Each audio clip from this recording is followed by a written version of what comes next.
தெய்வீக சிந்தனைகள் அதிகம் கொண்ட அன்பு சொந்தங்கள் அனைவருக்கும் நம்மளுடைய சிவன் ஜோதிடம் சார்பாக வணக்கம். இவன் உன்னை மனசுல நினைச்சிட்டா அதுல இருந்து இவனை மாத்தவே முடியாதுப்பா அப்படின்னு மத்தவங்க சொல்லக்கூடிய அளவுக்கு தனக்குன்னு ஒரு இலக்கை வச்சு அதை நோக்கி மட்டுமே பயணிக்கக்கூடிய தனுசு ராசிக்காரங்களே. தலைப்பு என்னங்க போட்டிருக்கோம்? வரக்கூடிய 15ஆம் தேதியில இருந்து உங்களுடைய தலைவிதியே மாறப்போகுது. 100% ரகசியமான பதிவுன்னு போட்டிருக்கோம்.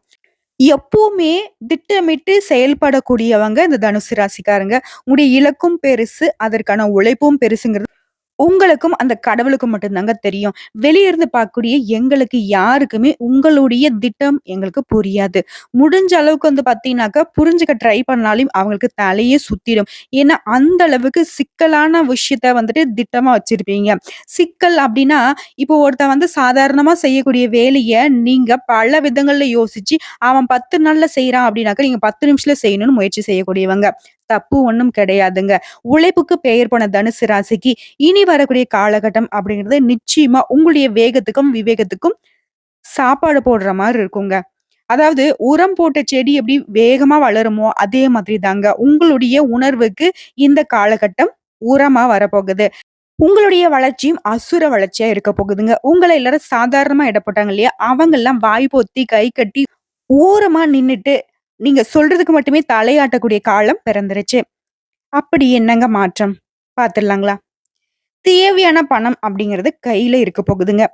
நீங்க எதிர்பார்த்த பணமும் சரி, எதிர்பாராத விதங்கள்லயும் பல விதங்கள்ல பணவரவு கொட்டி கிடக்க போகுது. முக்கியமா ஒரு சிலர் கடன் பிரச்சனைல மாட்டிட்டு முழிச்சிட்டு இருந்தீங்க இல்லையா? அந்த கடன ஒத்த பைசா பாக்கி இல்லாம முழுமையா அடைக்கிறதுக்கான பணம் உங்க கையில இருக்க போகுதுங்க. உங்கள பத்தி மத்தவங்க மறைமுகமா விமர்சனம் செஞ்சுட்டு வந்தாங்க இல்லையா? அத பொறுமையா சகிச்சுக் கொள்வது ரொம்பவே நல்லதுங்க. எவன் என்ன வேணா பேசிட்டு போகட்டும் அப்படின்னு இந்த காலகட்டத்தையும் கடந்து போங்க. உங்கள பத்தி தப்பா பேசின வாயெல்லாம் வெத்தல பாக்கு போடக்கூடிய அளவுக்கு உங்களுடைய பதிலடி இருக்க போகுது. அதனால நீங்க சண்டை போட போறீங்க, அவங்கள அடிக்க போறீங்கன்னுலாம் சொல்ல மாட்டேன். உங்களுடைய செயல்பாடு அப்படிங்கிறது நான் முன்னயே சொன்ன மாரி தான். கை கட்டி, வாய் பொத்தி, ஓரமா நின்னுக்கிட்டு தலையாட்ட போறாங்க. முக்கியமா தந்தை வழியில மன வருத்தம் ஏற்படுறதுக்கு வாய்ப்பு இருக்குதுங்க. இதனால அவங்க கிட்ட வீண் வாக்குவாதம் வேணாம். அவர் என்ன செய்வாருனாக்கா, அவங்க வகையில இருக்கக்கூடிய சொந்தங்களுக்கு மல்லு கட்டிக்கிட்டு உங்ககிட்ட சண்டைக்கு வருவாரு. ஏன் அப்டின்னா, உறவுக்காரங்க எல்லாரும் நல்லவங்கன்னு அவங்க நம்பிக்கிட்டு இருப்பாங்க. அவங்கள பத்தின புரிதல் உங்களுக்கு தெளிவான ஓட்டமா இருக்கும். அத நீங்க தெரியப்படுத்துறதுனாலயும், அத நீங்க இவர்கிட்ட வாக்குவாதம் செய்றதுனால பிரச்சனை வரதுக்கு வாய்ப்பு இருக்குங்க. கொஞ்சம் பார்த்து சூதானமா இருங்க. அப்பா என்ன பேசினாலும் அதற்கான மறுபேச்சு வேண்டாம். அவரு சொல்றாரா, சொல்லிட்டு போறாரு. உங்களுடைய செயல்பாடு அப்படிங்கிறது மறைமுகமா இருக்கட்டுங்க. மேலும் குடும்பத்திலேயே உங்களுடைய உடன்பிறப்புகளால சில சங்கடங்கள் ஏற்படுங்க. அப்படி சங்கடங்கள் ஏற்பட்டாலும் அதனால உங்களுக்கு எதுவுமே பாதிப்பு இருக்காதீங்க. அத அசால்ட்டா சமாளிச்சிருவீங்க. வண்டி வாகனத்துல போகுறப்போ ரொம்ப பொறுமை அவசியங்க. வம்பு வழக்குல மாட்டிக்கிட்டீங்க அப்படின்னா, வழக்கறிஞர்களுடைய ஆலோசனைப்படி நடந்துக்கோங்க. அதை தாண்டி உங்களுடைய செயல்பாடு எதுவும் இருக்க வேண்டாங்க. அவங்க சொல்றத மட்டும் ஃபாலோ பண்ணிக்கோங்க. அடுத்த அலுவலகத்துல இருக்கக்கூடிய பொறுப்புகள் அதிகரிக்கும். சக ஊழியர்களும் உங்களுக்கு சாதகமா நடந்துக்குவாங்க.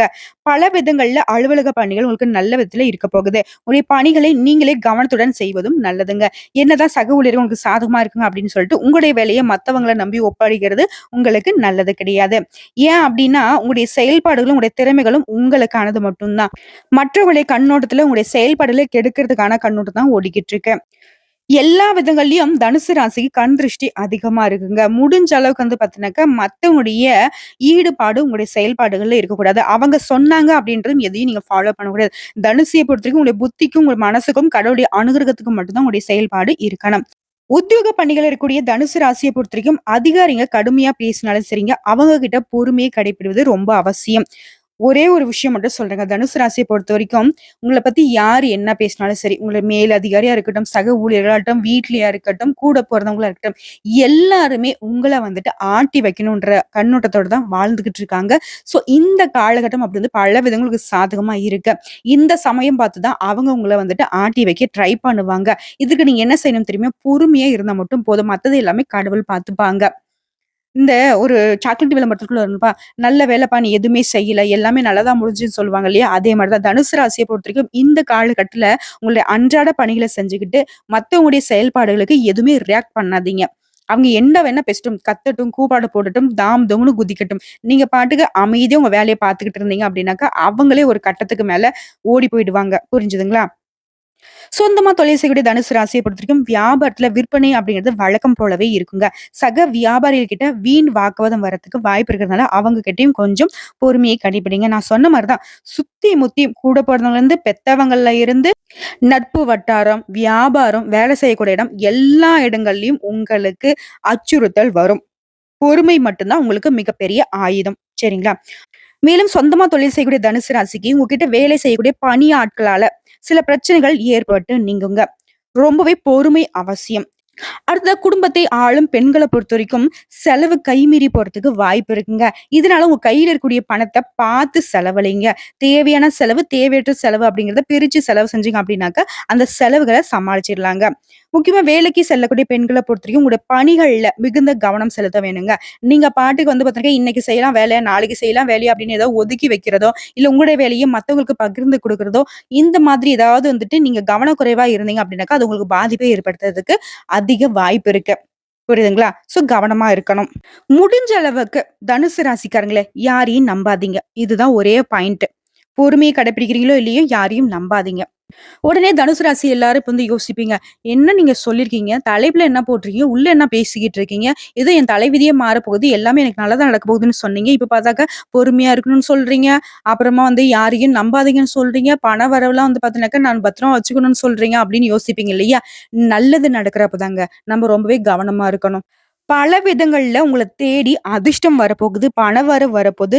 நிறைய வாய்ப்புகள் உங்கள தேடி வரப்போகுது. இந்த காலகட்டத்தில தான் யாரும் உங்களுக்கு துணை இருக்க மாட்டாங்க. கவனமா இருக்கணும்னு நான் சொல்லியிருக்கேன். புரியுதுங்களா?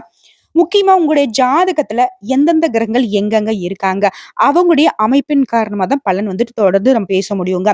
தனுசு ராசிய பொறுத்தவரைக்கும் மூல நட்சத்திரம், பூராடம் நட்சத்திரம், உத்திராடம் 1ஆம் பாதம். உங்கள பொறுத்தவரைக்கும் கிரக நிலைன்னு பார்த்தோம்னாக்க, தைரிய, வீரிய ஸ்தானத்துல சனி பகவான் வக்ரகதியில இருக்காருங்க. அதுவே சுகஸ்தானத்துல ராகு பகவான் இருக்காரு.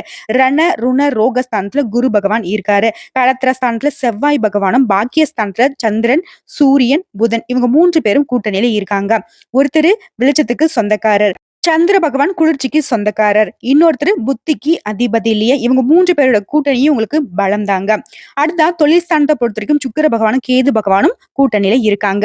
இதை வைத்து பார்க்கிறப்போ பிரச்சனைகள் அனைத்துமே நீங்கக்கூடிய காலகட்டம். வாழ்க்கை துணையுடன் இருந்து வந்த பிரச்சனைகள் அனைத்துமே அகல போகுது. தன்னம்பிக்கையோட ரொம்பவே தெம்பா வளம் வர போறீங்க.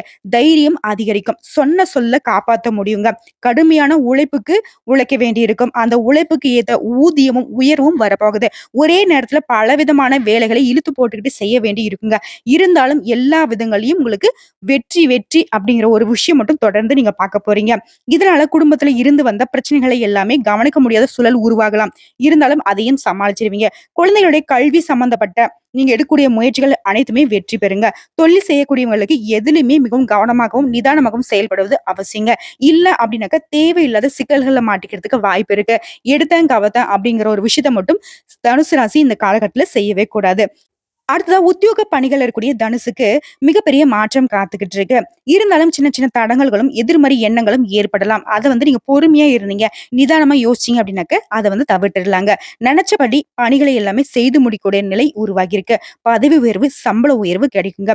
பெண்களை பொறுத்த வரைக்கும் உங்களுடைய கோரிக்கைகள் எல்லாமே ஒவ்வொன்றாக நிறைவேறுங்க. வேலையே இல்ல அப்படின்றவங்களுக்கு கூட இந்த காலகட்டத்துல நீங்க முயற்சி எடுத்தீங்க அப்படின்னாக்க நல்ல வேலை கிடைக்குங்க.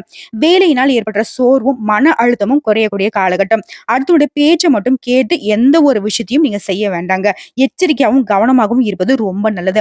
மாணவர்களை பொறுத்தவரைக்கும் உங்க கூட பழகுறாங்க இல்லையா? அவங்க கிட்ட ரொம்பவே கவனமோடு பழகுவது சிறப்பு. ஏன்னா உங்கள தேவையில்லாத குழப்பத்துக்கு ஆளாக்கி உங்கள தவறான பாதைக்கு இழுத்துட்டு போறதுக்கு வாய்ப்பு இருக்கு. இதனால முடிஞ்ச அளவுக்கு தனுசு ராசி மாணவர்கள் ரொம்பவே கவனமா இருக்கக்கூடிய காலகட்டங்க. ஏன்னா நல்ல வாய்ப்புகள் வரப்போதான் உங்கள வந்துட்டு தடுமாற்றத்துக்கு உள்ளாக்கி உங்களுடைய வளர்ச்சியை சுத்தமா தடுக்கணும்னு முயற்சி பண்ணிக்கிட்டு இருக்காங்க. இத புரிஞ்சுக்கோங்க. உங்கள பொறுத்தவரைக்கும் பரிகாரம்னு பார்த்தோம்னாக்கா, சித்தர்களை வழிபாடு செய்ய காரிய தடைகள், தாமதங்கள் நீங்குங்க. இப்ப வரைக்கும் பார்த்தது தனுசு ராசிக்கான 15ஆம் தேதி முதல் பலன்கள் எப்படி இருக்க போகுதுன்னு. இப்ப நம்ம கூடுதலா நட்சத்திர பலன்கள பார்க்கிறப்போ, மூலத்திற்கு எந்த மாதிரியான விவரமான பலன், பூரடத்திற்கு எந்த மாதிரியான விவரமான பலன், உத்திரட நட்சத்திரத்துக்கு எந்த மாதிரி இருக்க போகுது தெளிவா தெரிஞ்சுக்கலாம். அதை அடிப்படையாக வைத்து திருக்கணித பஞ்சாங்கத்தின்படி தனவரவு அதிகரிப்பதால குடும்பத்துல மகிழ்ச்சியும் நிம்மதியும் அதிகரிக்க போகுதுங்க மூலம் நட்சத்திரத்திற்கு. நவநகரிய ஆடைகளை வாங்கி உடுத்தி மகிழ்வதோடு, உறவுக்காரங்கள் வகையில உள்ளம் மகிழும் நிறைய விஷயங்கள் நடக்க போகுது. உயர்தரமான உணவகங்கள்ல சென்று உறவுக்காரங்களோட உணவருந்தி மகிழக்கூடிய சூழ்நிலை உண்டாகும். சிலருக்கு வீண் பேச்சு, வீண் அலைச்சல்கள், வீண் செலவுகள் ஏற்படுறதுக்கு வாய்ப்பு இருக்கு. அத கொஞ்சம் பார்த்துக்கோங்க. மற்றவர்களால செய்ய முடியாத விஷயத்த கூட அசாதாரணமா செஞ்சு முடிச்சு சாதனை புரிய போறீங்க. உங்களுடைய திறன் அப்படிங்கிறது, அதாவது முக்கியமா சம்பாதிக்கக்கூடிய திறன் மேம்படுங்க. உங்களுடைய எதிர்பார்ப்புகள், உயர்வுகள் வந்து சேரும். மிக கடினமான வேலையை கூட தன்னம்பிக்கை காரணமா சிறப்பாக செய்து முடித்து பாராட்டுகளை பெற போறீங்க. அரசு வேலைக்கு மனு செய்தவர்கள் அனுகூலமான பலன்களை எதிர்பார்க்கலாம். வியாபாரிகளை பொறுத்தவரைக்கும் வியாபாரம் அப்படிங்கிறது ஏற்றம் இறக்கமின்றி ஒரே சீராக இருக்குங்க. மேலும் இந்த நட்சத்திரக்காரங்களை பொறுத்த வரைக்கும் பிறருக்கு நல்வழி காட்டும் மனம் கொண்ட உங்களுக்கு அதிர்ஷ்டமான நாட்களுங்க. பாகிஸ்தானத்துல சூரியன் பெயர்ச்சியாகி ஆட்சி பெறுவதனால உங்களுக்கு இருந்து வந்த நெருக்கடிகள் காணாம போகும். பெரியவங்களுடைய ஆதரவும் தெய்வ அனுகூலமும் உண்டாகி இருக்குங்க. கேது கேந்திர பலன் பெற்று ஜீவஸ்தானத்துல சஞ்சரிக்கிறதுனால தொழில நல்ல முன்னேற்றம் உண்டுங்க. முக்கியமா வியாபாரத்துல ஏற்பட்டிருந்த தடைகள் விலக போகுது. உத்தியோகத்துல இருந்து வந்த பிரச்சனைக்கு முடிவு கிடைக்கும். எதிர்பார்த்த இடத்திற்கு இடமாற்றம் கிடைக்கிறதோட ஒரு சிலருக்கு புதிய பதவிகள் தேடி வருங்க. தன குடும்பஸ்தானத்துல குருவினுடைய 9வது பார்வை இருக்கிறதுனால குடும்பத்துல நிம்மதி உண்டாங்க. தம்பதிகளுக்கு இடையே ஒற்றுமை அதிகரிக்குங்க. ஆக்கப்பூர்வமான உடைய செயல்பாடுகளால எங்கும் வெற்றி, எதிலும் வெற்றிங்க. அடுத்ததா பூராடம் நட்சத்திரக்காரங்களே, உங்களை பொறுத்த வரைக்கும் உடைய நட்சத்திரநாதன் ஞான மோட்சக்காரங்களோடு இணைந்து சஞ்சரிக்கிறதுனால கையிருப்பு கூடுங்க. அதாவது சேமிப்பு அதிகரிக்கும். யோசிக்காம செலவு செய்து சங்கடப்படுறதுக்கு வாய்ப்பு இருக்கிறதுனால எந்த ஒரு செலவு செய்யறதுக்கு முன்னாடியும் தேவையான செலவு, தேவையற்ற செலவு அப்படிங்கறத கொஞ்சம் பிரிச்சு பார்த்து செலவு செய்யுங்க. குருவினுடைய பார்வை அப்படிங்கிறது உங்க நிலையில முன்னேற்றத்தை கொடுக்கிறாருங்க. குடும்பம், தொழில்ல இருந்து வந்த பிரச்சனைகள் மறைய போகுது. மேலும் பேசினாக்க இந்த நட்சத்திரத்தை பொறுத்த வரைக்கும் குடும்பம் சந்தோஷத்துக்கு குறைவில்லாம நிறைந்து இருக்க போகுது. தம்பதிகளுக்கு இடையே அந்யோன்யம் அதிகரிக்க போகுது. வீட்டுல திருமண வைபவங்களை நீங்க எதிர்பார்க்கலாங்க. பெரியவங்களுடைய ஆசியால நீங்க எடுக்கக்கூடிய அனைத்து முயற்சிகளும் வெற்றி அடைவீங்க.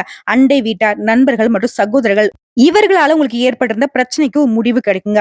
பிள்ளை பேரு, புதுசா தொழில் வாய்ப்பு, லாட்டரி யோகங்கள், புண்ணிய தலங்களுக்கு சென்று வரக்கூடிய தரிசன வாய்ப்பு, இந்த மாதிரி பல விதங்கள்ல நன்மைகள் குவிய போகுது. பண விஷயத்தை பொறுத்த வரைக்கும் திருப்திகரமான இருக்கக்கூடிய காலகட்டங்க. மாணவர்களை பொறுத்த வரைக்கும் கல்வியில தேர்ச்சி உண்டாகும். அரசு பதவியில இருக்கக்கூடிய அன்பர்களுக்கு அனுகூலமான பலன் அடைய போறீங்க. நல்ல புத்திர பாக்கியம் ஏற்பட போகுது.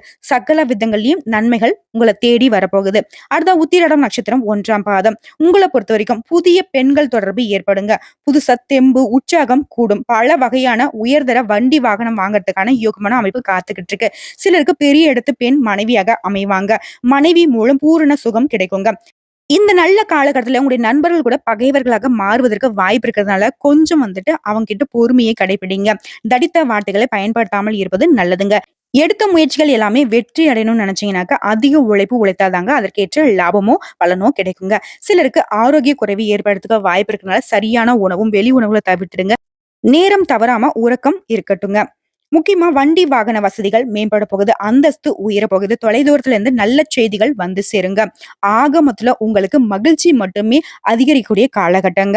மேலும் பேசினாக்க இந்த நட்சத்திரத்தை பொறுத்த வரைக்கும் பாகியாதிபதி பாகிஸ்தானத்துல ஆட்சி பெற்றிருக்கிறதுனால இழுபறியாக இருந்த வேலைகள் கூட கடகடனும் முடியுங்க. உடைய முயற்சிகள் எல்லாமே வெற்றி ஆகும். வியாபாரத்துல முன்னேற்றம் உண்டாகும். வர வேண்டிய பணம் கைக்கு வந்து சேருங்க. சோ பொது பலன்களா இருக்கட்டும், நட்சத்திர பலன்களா இருக்கட்டும், எல்லா விதங்களையும் நன்மைகள் மட்டுமே அதிகரிக்கக்கூடிய காலகட்டங்க. மேலும் தெளிவான விளக்கத்தோட இன்னும் சிறப்பான பலன்களை பார்த்தோம்னாக்க குடும்பத்துல நிம்மதி, மகிழ்ச்சி காணப்படும். பொருளாதார வசதி திருப்தி தரும். பெண்களுக்கு மிகவும் மகிழ்ச்சியான காலகட்டம். பதவி உயர்வு, ஊதிய உயர்வு கிடைக்கும். சக ஊழியர்களும் உங்களுக்கு உதவிகரமாக இருக்க போறாங்க. 5க்குரிய செவ்வாய் 7ஆம் இடத்துல சஞ்சரிக்கிறதுனால 7ஆம் இடத்துல இருந்து உங்க ராசியை பார்க்கறதுனால, ராசிநாதன் குரு உங்களுடைய தன குடும்ப ராசியை பார்க்கறதுனால, சுக்கிரன் 10ஆம் இடத்துல கேதுவோடு இணைந்திருக்கிறதுனால நன்மைகள் அதிகங்க. மேல் அதிகாரிகள் உங்களுக்கு ஆதரவாக இருப்பாங்க. 3ஆம் இடத்துல சனி நன்றாக பலத்தோடு இருப்பது, 10ஆம் இடத்துல கேது நல்ல அமைப்போடு இருக்கிறதும் ஆன்மீக பயணங்கள் செய்ய வாய்ப்புகளை ஏற்படுத்தி கொடுக்குறாங்க. சகல விதங்களையும் நன்மைகள் மட்டுமே விளையக்கூடிய காலகட்டம். 15ஆம் தேதியில இருந்து தனுசு ராசிக்கு தலைவிதி அப்படிங்கிறது தாறுமாறா முன்னேற்ற பாதைக்கு போகுதுங்க. உங்களை பொறுத்த வரைக்கும் பரிகாரம்னு பார்த்தோம்னாக்கா வியாழக்கிழமைகள் தோறும் அருகாமையில உள்ள ராகவேந்திரர் ஆலயத்துக்கு சென்று முதியவர்களுக்கு, இல்லாத ஏழை எளிய மக்களுக்கு உங்களால முடிஞ்ச உதவிகளை செய்வதன் காரணமா இப்ப இருக்கக்கூடிய வாய்ப்புகள், அதிர்ஷ்டங்கள் எல்லாமே நீடிச்சு உங்க வாழ்க்கை முழுக்க உங்களுக்கு தொடருங்க. மேலும் உங்களுக்கு அதிர்ஷ்டமான நாளுன்னு பார்த்தோம்னாக்க வரக்கூடிய 15ஆம் தேதி. அதிர்ஷ்டமான எண்கள் 3, 6. வழிபட வேண்டிய தெய்வம் தினமும் காலையில வீட்டு பூஜை அறையில தீபம் ஏற்றி அனுதினமும் அம்பிகையை வழிபாடு செய்ய தனுசு ராசிக்கு எண்ணம் போல் வாழ்க்கை உங்க கையில நிக்குங்க. வாழ்க வளமோடு நலமோடு வாழ்க வாழ்க பல்லாண்டு வாழ்த்துக்கள். இந்த வீடியோ பதிவு உங்களுக்கு பிடிச்சதுனாக்க நம்ம வீடியோக்கு ஒரு லைக் பண்ணுங்க. மறக்காம நம்முடைய சிவன் ஜோதிடம் சேனலை சப்ஸ்கிரைப் பண்ணி பக்கத்துல இருக்க பெல் ஐக்கானை கிளிக் பண்ணி வச்சுக்கோங்க. அப்பதான் நம்ம சொல்லக்கூடிய அனைத்து தகவல்களும் உங்களுக்கு உடனடியாக வந்து சேருங்க. இதை தாண்டி ஏதாவது சந்தேகங்கள் இருந்தாக்க கமெண்ட் பாக்ஸ்ல பதிவிடுங்க. உடனடியாக பதில் தெரிவிக்கப்படும். வாழ்க வளமுடன்.